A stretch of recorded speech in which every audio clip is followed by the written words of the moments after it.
Hello बच्चों, हमारा आज का टॉपिक है घनाभ का आयतन। क्या है? घनाभ का आयतन। घनाभ एक ऐसी आकृति होती है जो आमने सामने के पृष्ठ उसके समान होते हैं। क्या होते हैं? आमने सामने के पृष्ठ समान होते हैं। हम आपके सामने फिगर ड्रा किए दे रहे हैं, आप ज़रा देख लें।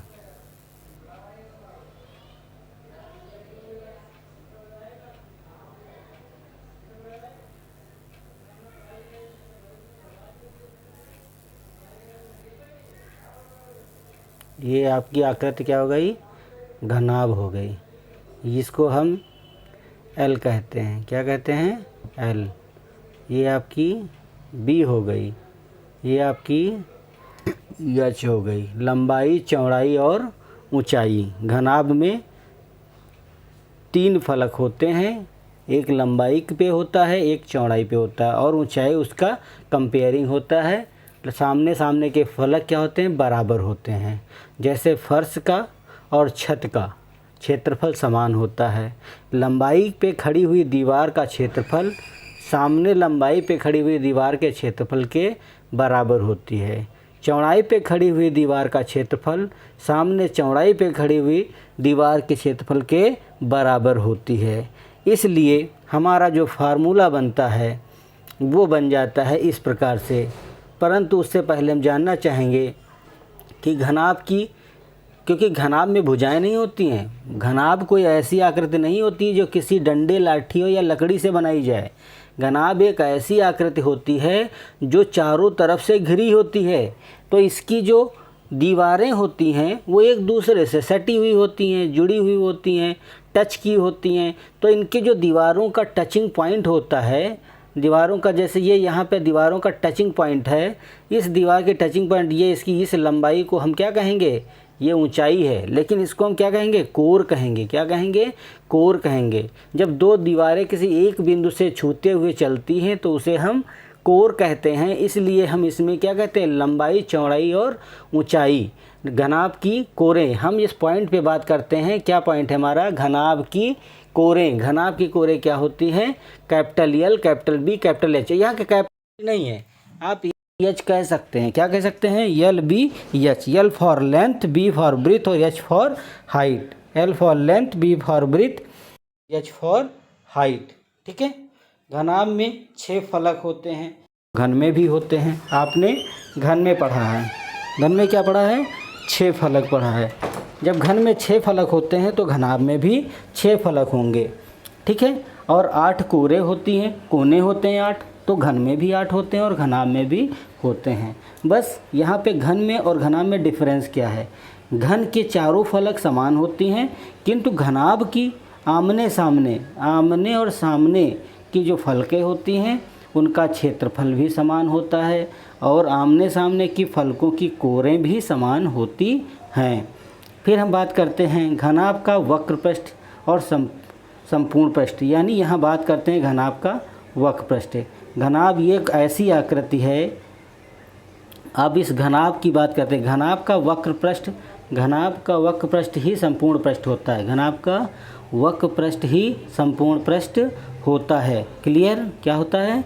घनाभ का वक्र पृष्ठ ही संपूर्ण पृष्ठ होता है। आप लोग साथ ही साथ या तो स्क्रीनशॉट ले लें या फिर अपना पेन लें और वीडियो को रोक करके इसे नोट करते चलें। वक्र पृष्ठ ही संपूर्ण पृष्ठ होता है। ठीक है। अब यहाँ पे वक्र पृष्ठ ही संपूर्ण पृष्ठ होता है तो वक्र पृष्ठ निकलता कैसे है? हम जानते हैं कि फर्श का क्षेत्रफल क्या होगा? LB। छत का क्षेत्रफल क्या होगा? LB। इसलिए ये क्या कहलाएगा? 2LB। ठीक है।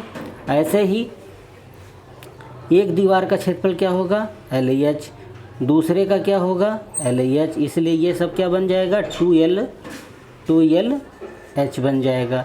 दूसरी दीवार का क्षेत्रफल क्या होगा? BH। और एक उसके सामने वाली का क्या होगा? BH। इसलिए ये जोड़ के क्या बनेगा? 2BH बन जाएगा। यदि आप इसको सरल करेंगे तो इसको क्या करेंगे? ऐड कर देंगे तो हो जाएगा 2LB, 2BH और 2HL।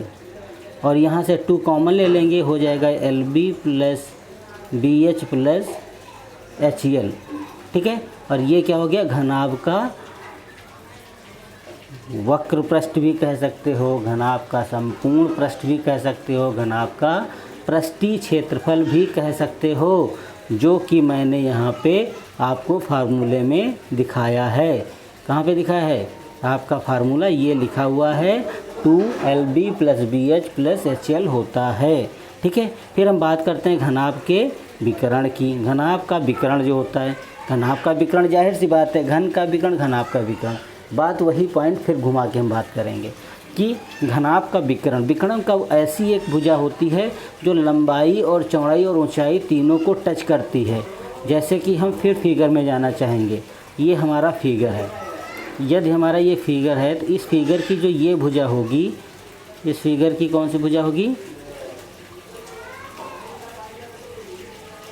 इस फिगर की जो ये भुजा होगी ये विकर्ण कहलाएगी। क्या कहलाएगी, विकर्ण। इसमें देखो लंबाई भी है और चौड़ाई भी है और ऊंचाई भी है, ये तीनों भुजाओं से इसका संबंध है। कहाँ से संबंध है, तीनों से संबंध है, लंबाई चौड़ाई और ऊंचाई से। इसीलिए L square plus B square plus H square और ये इसका अंडर रूट, ये क्या कहलाएगा, ये घनाभ का विकर्ण कहलाएगा, ठीक है। आप चाहो तो स्क्रीनशॉट ले लो, चाहो तो आपका फार्मूला लिखा हुआ है घनाभ का विकर्ण और आप इसको देख सकते हो।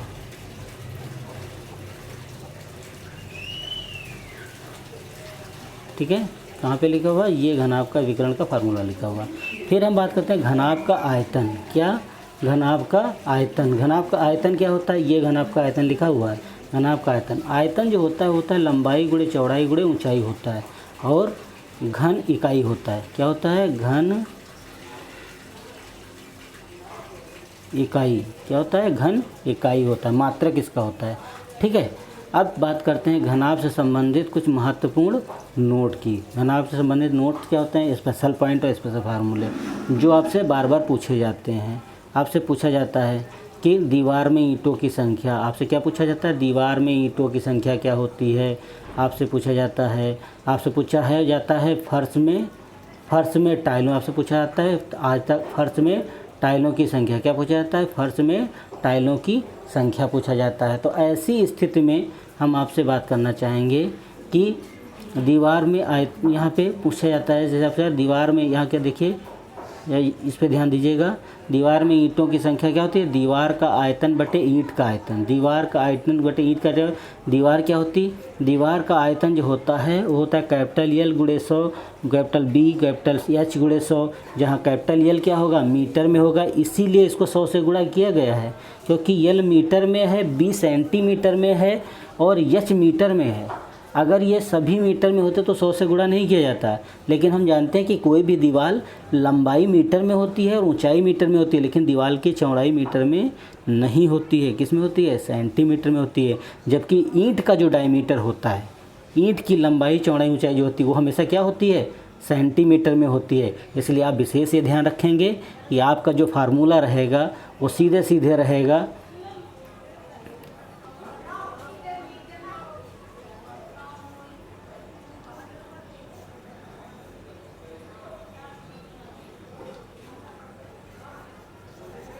चलिए हम आपको बताते हैं।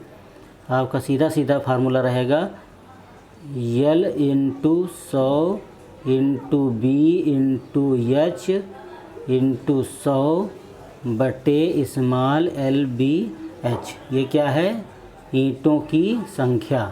किसका फार्मूला है, दीवार में ईंटों की संख्या। ये दीवार में ईंटों की संख्या का फार्मूला है, ठीक है। क्या है, दीवार में ईंटों की संख्या। आपसे पूछे डायरेक्ट आप हल कर सकते हो, capital L into 100, capital L into 100 और capital B into H into 100 बटे स्मॉल LBH। यहाँ पे capital L capital B capital H दीवार के हैं, स्मॉल LBH क्या हैं, ये आपके ईंट के डायमीटर हैं, ठीक है। अब आपसे बात करता है यहाँ पे टाइलों की संख्या, इसकी बात करता है टाइलों की संख्या। ज़रा एक बार देखते हैं टाइलों की संख्या क्या होगी।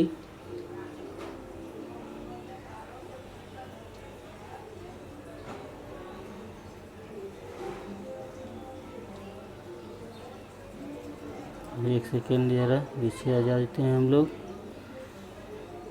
आयताकार फर्श में टाइलों की संख्या। देखिए आयताकार फर्श में क्या है, टाइलों की संख्या। आयताकार फर्श में टाइलों की संख्या, तो आयताकार फर्श में टाइलों की संख्या क्या होगी, आयताकार फर्श में टाइलों की संख्या बराबर होगा, आयताकार फर्श में टाइलों की संख्या बराबर होगा आयताकार फर्श का क्षेत्रफल। क्या होगा, आयताकार फर्श का क्षेत्रफल बटे वर्गाकार टाइल का क्षेत्रफल। तो आयताकार फर्श का क्षेत्रफल क्या होता है, इसको भी हम आपको समझा दे रहे हैं। ये हो जाएगा आपका यल गुणे बी बटे ए स्क्वायर। अब यहाँ पर ये तो है नहीं हमारे पास, कहाँ है ये, यहाँ पे गौर करें जरा। आयताकार फर्श का क्षेत्रफल बराबर होता है आयताकार फर्श का क्षेत्रफल बटे वर्गाकार टाइल का क्षेत्रफल। तो वर्गाकार टाइल की भुजा नहीं दी होगी, तो जहाँ पर यहाँ देखिए लिखा क्या हुआ है, गौर करिए, ये लिखा हुआ है जहाँ वर्गाकार टाइल की भुजा जो है आयताकार फर्श की लंबाई और चौड़ाई का क्या होती है, मासा होती है। यानी आपका जो ए बनेगा वो निकलेगा LB का मासा। यानी यल और बी लंबाई चौड़ाई का यदि मासा आप निकालोगे, फर्श का लंबाई चौड़ाई का मासा निकालोगे, तभी आपका क्या निकलेगा, वर्गाकार टाइल की भुजा निकलेगी। हम आपको एग्जाम्पल के लिए बता देते हैं कि आपसे क्वेश्चन कहता है, आपसे क्वेश्चन कहता है, देखिए लिखते हैं हम, आपसे कहता है कि 15 मीटर लंबी और 10 मीटर चौड़े कमरे में वर्गाकार कितने टाइल लगेंगे। क्या कहता है, 15 मीटर लंबी और 10 मीटर चौड़ी आयताकार फर्श में कितने वर्गाकार टाइल लगेंगे। तो हम जानते हैं कि 15 और 10 का जो मासा होगा वो क्या होगा, वो 5 होगा। 5 या 15, 5 दूनी 10, ठीक है। तो ऐसे ही हमारा जो ए निकलेगा, ये बराबर 5 निकलेगा। इसलिए टाइलों की संख्या n बराबर 15 × 10 बटे 5 का स्क्वायर, तो बराबर आ जाएगा 15 का दहम 150 और 5 का स्क्वायर यानी 25, 25 छक्का 150। और आपके फर्श में टाइल कितने आएंगे, फर्श में टाइल आएंगे 6। समझ गए, ये एग्ज़ाम्पल है, इसके थ्रू आप इस बात को समझ सकते हो, ये बहुत ज़रूरी है। अगला देखिएगा, हमारा पॉइंट है घनाभ की लंबाई को अगर n1 गुना बढ़ा दिया जाए और चौड़ाई को n2 गुना बढ़ा दिया जाए और ऊंचाई को n3 गुना कर दिया जाए तो वक्र पृष्ठ कितना बढ़ जाएगा। तो वक्र पृष्ठ जो होगा वो n1 गुणे n2 गुणे n3, सॉरी ये गलत हो गया, यहाँ पे वक्र पृष्ठ ये गलत हो गया। वक्र पृष्ठ जो होगा वो हमारा हो जाएगा 2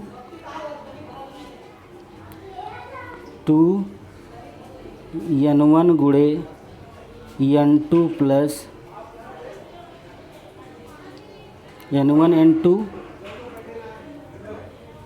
n3 n1 और n3 गुना हो जाएगा। और यदि बात हमारे आयतन की कहा जाए, इसकी कहा जाए आयतन की, तो आयतन हो जाएगा n1 गुणे n2 गुणे n3 गुना हो जाएगा। ठीक है, क्लियर। क्या करेंगे, यदि वक्र पृष्ठ को n1 गुना, यदि किसी घनाभ की, यहाँ पे देखिएगा, यदि घनाभ की लंबाई को n1 गुना और चौड़ाई को n2 गुना कर दिया जाए और ऊंचाई को n3 कर दिया जाए तो उसका वक्र पृष्ठ क्या होगा, और उसका आयतन क्या होगा। तो यहाँ पे बात ध्यान देंगे, वक्र पृष्ठ होगा 2 n1 n2 plus n2 n3 plus n1 n3, ठीक है।